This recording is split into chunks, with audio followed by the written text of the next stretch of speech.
And spawning in the bottom left-hand corner of Solaris, we have the South Korean Zerg player representing KranKy Gaming. It is Dark. And spawning in the top right-hand corner, we have as opponent, we have the German Brodos representing Berlin International Gaming. It is ShoWTimE. And ShoWTimE has been doing very well for himself, taking down some big Terran names, but what about the Zerg players? Can he follow suit? MaxPax already took down Raynor. Can ShoWTimE do the same to Dark? Oh boy. We are here to find out. Again, Dark, a very aggressive player in this matchup. We've seen Dark whip out a lot of very different builds here. I wouldn't be surprised if at some point he proxy hatches. He's been very fond of proxy hatching in recent weeks against players like Classic, against Hero, against Nightmare as well. Thankfully, we're not doing that this time, not in Game 1. We'll see if he does it in Game 2, or even Game 3. As Dark is going for a hatch gas pool. Standard opener here from our Zerg player. Nothing too fancy. Nothing too out of the norm. Likewise, ShoWTimE going for a gate expand into a Cybercore as well. So the openers are looking as they should. Really, we're looking at the mid game. You know, even Dark, with his aggressive nature, usually has standard openers. And then in the mid game, he can go for these like big Roach timings. Link Queen Nidus all in is another big option. Dark is very fond of getting to Mutas in the mid game. If he can get away with hiding a Spire, he will attempt to. He will attempt to hide that Spire. And another big thing about Dark, if he ever falls behind, a lot of this, there's like a big meme around Dark, you know, if he's ahead, he's going to lose. If he's behind, that's when he wins, because he does best from behind, Bafias.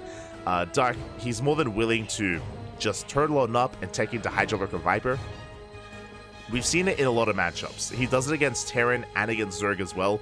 If Dark does take too much economic damage, he goes one of two ways. If he loses too much to the Adepts and the Oracles in the early game, he either goes into an all-in, or he just hyper turtles up and he just takes up into a Lurker Den, into a Hive, into Vipers, into Lurkers, and just survives until the late game, essentially. This is one of the things that Dark is probably the best at in the world. Maybe Cyril is comparable, I'm not too certain. But Dark, he's always so just aware of the game state. And again, like if he ever does sustain too many losses, if he ever does fall behind in some way, he just quickly catches onto that and very quickly makes up for that in some way, shape, or form, whether it's tech-wise or an all-in.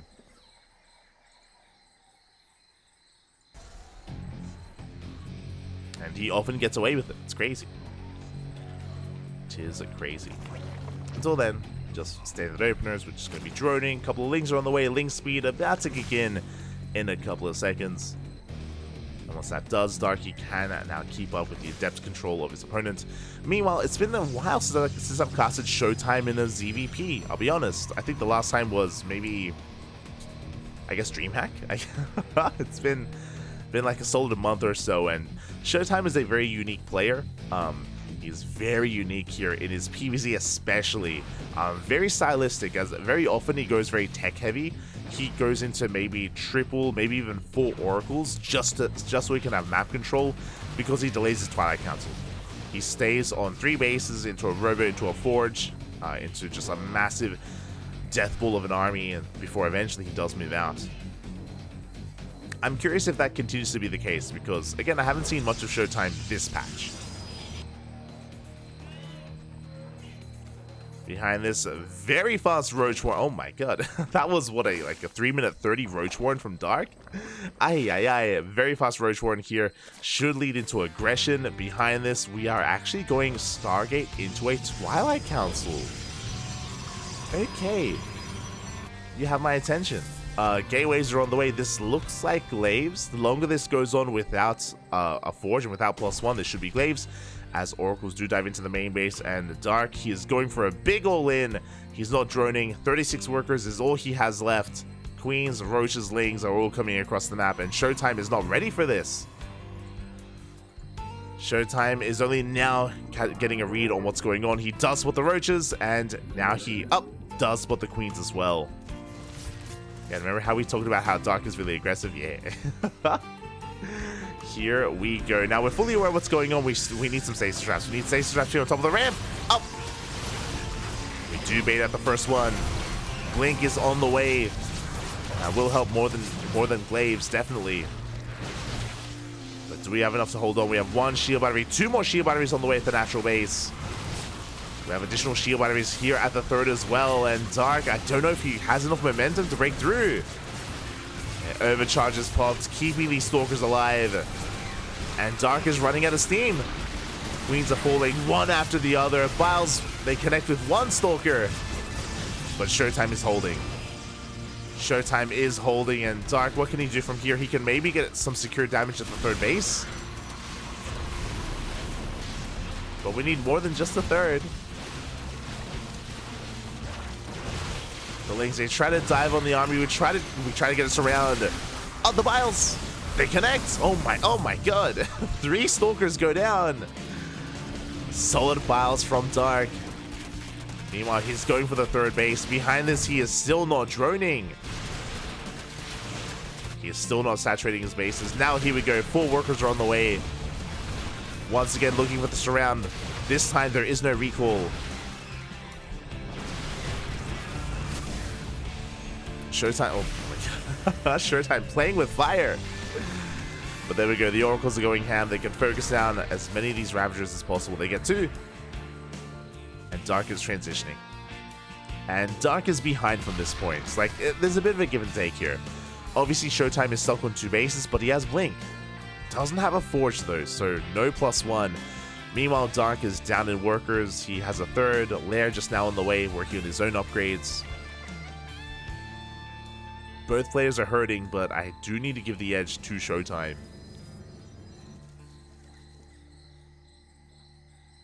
The supplies are looking pretty similar to each other, but remember, that is inflated supply from Dark. The soup does lie at times, especially when roaches are involved. And yeah, ShoWTimE, he's just transitioning out of this, working towards charge, +1, soon to be Archons, I imagine. It's going to be on ShoWTimE to be very active with these Oracles, because even though Dark is droning now, Dark is very quick to cut workers and to take up, or to even go all in, I should say, as he's taking up instead. Infestation Pit. I'm curious.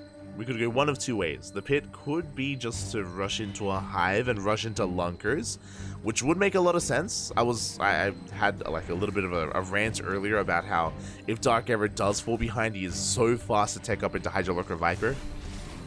The other side of this could be, because he's on a low economy and because we need to trade efficiently, Swarm Host. Swarm Host, they can be a good way to gain value over the course of the game. But no, there we go. We have the Hive. Hive in production. +1 melee as well. There it is. I mentioned before, if Dark ever... And Dark is behind right now. He's behind. If he ever does fall behind, he is so quick to start working towards the Lurkers. And that's what we have here. Hive into Hydra Den, into a Lurker Den. And if ShoWTimE is too defensive, then Dark is going to be able to get away with it. He's quite vulnerable at the moment. Very vulnerable here. As ShoWTimE is just building up his third base. Templar Archives is on the way for Storm, for Archons. And I don't see ShoWTimE pushing without this tech, without his splash damage. As a result, Dark, he's getting away with this. There it is. There's that Lurker Den. And once he gets maybe 6 Lurkers, a ground army isn't going to be good enough. A ground army cannot break the Zerg. Or is going to have a hard time breaking the Zerg player. Obviously, ShoWTimE can try to outposition Dark, especially with a low amount of Lurkers. But for now, he's chilling at home. He's fully walling off. High Templar on the way. Storm. And this is where I have to be a little bit critical of ShoWTimE, because he has these Oracles and he hasn't been scouting. Well, he's been trying to with Hallucinations, but he hasn't really seen too much. He did get eyes on the Lurker Den. We need Skytoss. He did barely see the Lurker Den, and we need to see a transition into carriers. Without it, it is going to be difficult. Second Robo gets thrown down. ShoWTimE, it looks like he's going for an Immortal heavy composition, which isn't bad. But again, he saw everything he needed to. He saw the hive, he saw the hydrogen, and the lurker den as well. He knows what's coming.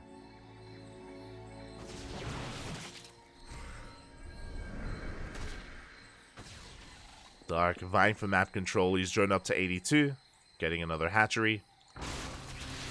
Lurker range is on the way. +1 range as well. And yeah, ShoWTime's response to this is Immortals. So for those wondering, Immortals, they actually do a really good amount of damage to Lurkers. And we're pushing. The Lurkers aren't done yet. But if Lurkers can close the distance, if they can get on top of... If the Immortals can close the distance, if the Immortals can get on top of the Lurkers, then they can have their way with them, but that's a big if.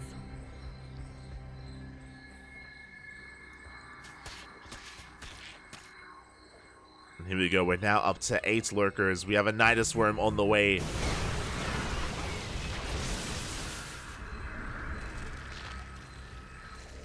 Did I say 8? I meant to say 12. As 5 more Lurkers are in production. So I meant to say 13 even. And we do have a Nidus. We do have an Overseer going into the main. Uh-oh. We do have vision of the main base. ShoWTime, his full attention is here on the front lines. Does somebody Zealot run by? Things are about to pop off, and there we go. Nidus into the main base. ShoWTime is ready for that Zealot run by as well. But no reaction. ShoWTime is maxed out. He can't warp in. The Zealots, they're going to get shut down. We have more Zealots here on the right hand side. We're going to force a cancel on this hatchery. Meanwhile, the Nidus is complete, and there's nothing in the Nidus. We force a recall. Force an overreaction. That was a kill on this hatchery.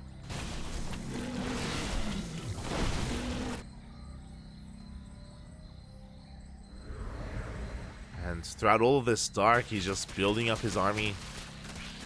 Getting +3. Getting +2 range. We now have, there it is, the Fleet Beacon. Fleet Beacon and Stargates. I do think we could have seen this a little bit earlier. I know it's risky. At the same time, it was a late scout that Dark was going into Lurker production, so I'm sure ShoWTime would have gone in that direction a little bit earlier if he had known. As he's going to be pushing. Oh, Immortal goes down. As he pushes, we have a big Ling counterattack as well. Lings, the Roaches, the Ravagers, we're going straight for the Fringe Bases. At the same time, these Lurkers are exposed, and those are some expensive losses for Dark. And it still hasn't been worth it. He's trying to break in. But there are too many Zealots back at home. ShoWTime is coming in from behind. He's going to get on top of the Lurkers. And Dark, is he losing too much? I mean, he's been trading with the army. Like, you can see ShoWTime. His economy is looking strong. Still lacking some warp-ins, though. Meanwhile, Dark, he's still on 75 workers. He's remaxing, rebuilding. Making those Lurkers once again. He is missing Vipers. Something that I said before, you know, Hydra Lurker Viper as a composition, and we don't have Vipers incorporated, so it is still a little bit more difficult to push into this. Vipers that would just yoink every single one of these Immortals. And so Dark, he's going for a brute force composition, just making as much army as he can, moving across the map.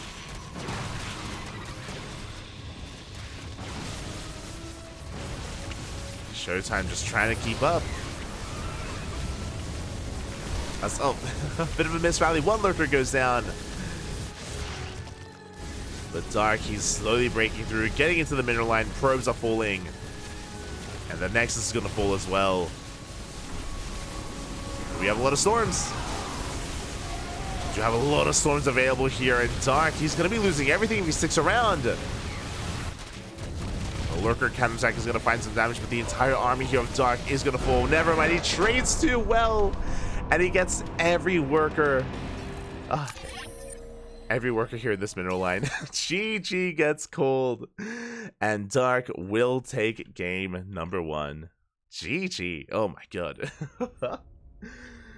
And that was off of, I almost want to say, a failed all-in. remember, Dark, he went completely all in. He killed the third base of ShoWTimE. He didn't get much more than that, if you recall. He, yeah, was down in workers. He was kind of down in tech. I say kind of. Thankfully, ShoWTimE didn't have a forge and didn't have a robotics bay or anything. ShoWTimE did skip them.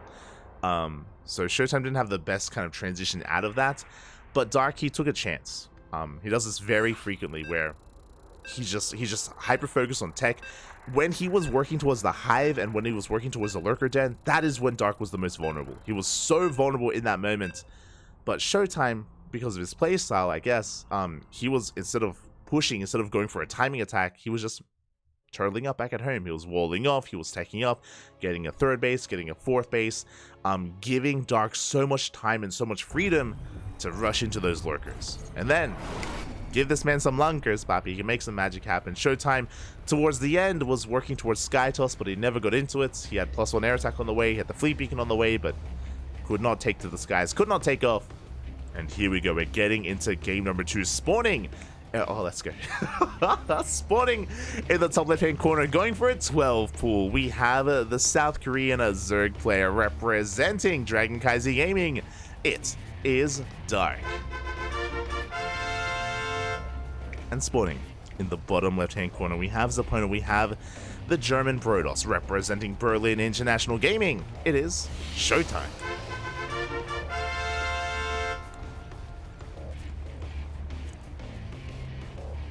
Oh boy, here we go. We have the 12 pool from Dark, and my eyes are on this worker here because this drone, yep, is moving out across the map.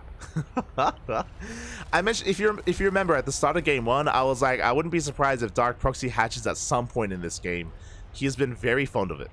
If you've been watching Dark on this channel for the past couple of weeks, against Hero, against Classic, against Nightmare, Dark has been very fond of proxy hatching, and that's exactly what we're seeing here from Dark in game number 2. He's been very fond of this. At least once a series, every ZvP hatchery is thrown down, and ShoWTimE is reacting with a double gate response here. Throws out the second gateway, fully walling up. Lings are on the way. So far, good reaction out of ShoWTimE. Second pylon is thrown down as well. He is not going for a forge, so he's going to be relying on his gateway army here on these zealots initially. I imagine going to be going for a robo behind this. I'm really curious to see how ShoWTimE responds. As for now, he does have that zealot. Lings, they do get service area on that gateway. They will be focusing it down. Yeah, oh my god, the service area is just a little bit too much. This gateway is going to fall before the second zealot. And ShoWTimE's in a lot of trouble. I was really concerned that he did not go for a forge response. No cannons, only gateway units, and that's going to be a kill on the gateway. Adept is on the way, but the Lings, they're busting in. Oh god, they do break through. There is a second wall, a third wall even. Shield batteries are on the way. More pylons are being thrown down as well. The Adept is going to come out, but there are so many Lings. And they're going to take down another gateway as well. Oh, that's a kill, not a cancel. The wall, not quite a wall. Shield battery's going to fall as well. We can go for the full surround. So far, the Adept does escape. Does slip away. But there's still so much here on the ground as well. Yeah, shield battery is falling. We do surround at least the Zealot up as it barely escapes. For a moment, it did escape, but it finally falls. The Queen has arrived, and with the arrival of the Queen, with the arrival of all this creep, it looks like it's just too much. And Dark, he's snowballing out of control. Oh no. As we're going for that second Adept as well, it just came out. But with the death of this pylon, that's going to be the death of the production. There's nothing in the main base. There's no gateway, there's no robo, no forge, no cannons, no nothing. 2 Adepts is all that ShoWTimE has. 2 Adepts remaining. So far, good movement. We are within range of the shield battery. We do shade away. And the Adepts, I thought for a moment that we're going to go across the map, but no, we're trying to defend back at home. Shield batteries are falling.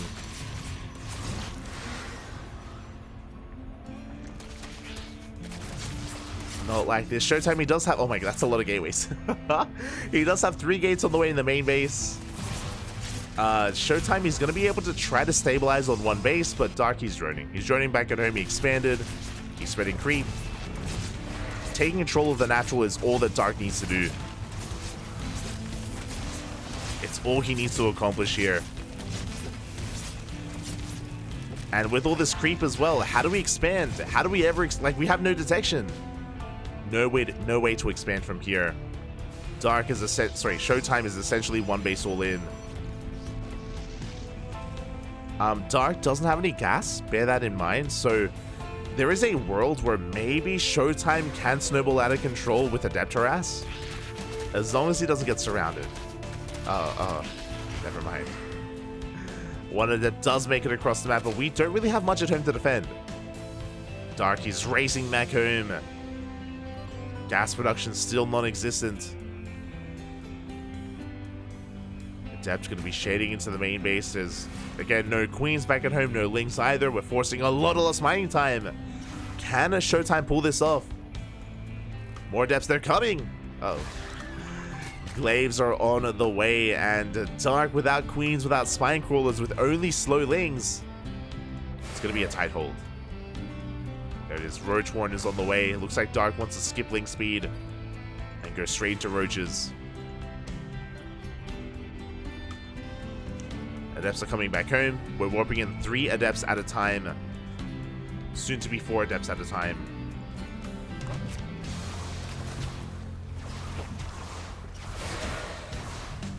And Dark sees this. He knows.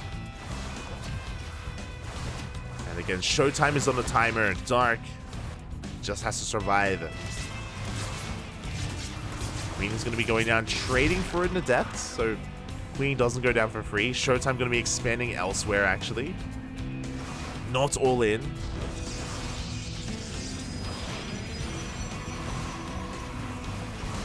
Yeah, Dark, he was a little bit slow to spread the creep backwards. Just forcing the unnatural natural. What I will say is that ShoWTimE, he's still pretty committed. Basically all in at this point. We need to cripple the economy of Dark somehow, some way. We got to do it all. We have a Dark Shrine. Dark Shrine on the way for ShoWTimE. I mean, hey, if Dark doesn't get spores, then he's going to be in some trouble. Here we go. Glaives is done. The adepts, they have arrived. We do have one. Yeah, we have spine crawlers. 1 in each mineral line. Dark taking this very seriously. There's no lair, no spores. I spoke too soon. I spoke too soon, as we do have a spore in production at the natural base. Dark is getting ready. Again, just a safety spore. He doesn't have a spore in the main, but without a Robo, without a Warp Prism, DTs, they aren't really going to be threatening the main base anytime soon. ShoWTimE is getting his natural up and running. ShoWTimE is actually taking an economic lead, and that is a lot of adepts. 19. Can ShoWTimE pull this off? I think so. There's a world. Okay, so 1, there's no detection at the 3rd base. So if we send the DTs to deny the 3rd, and we shade into the mineral line of the natural, even the main base, maybe we can actually come back in this game. Here we go.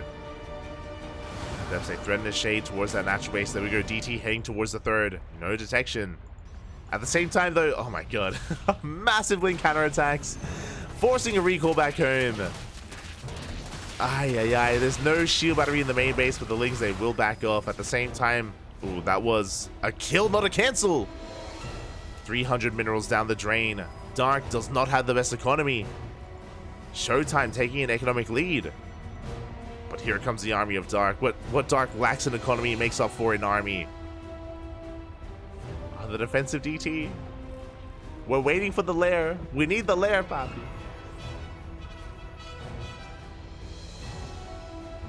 Lair finishes. Overseer should be on the way.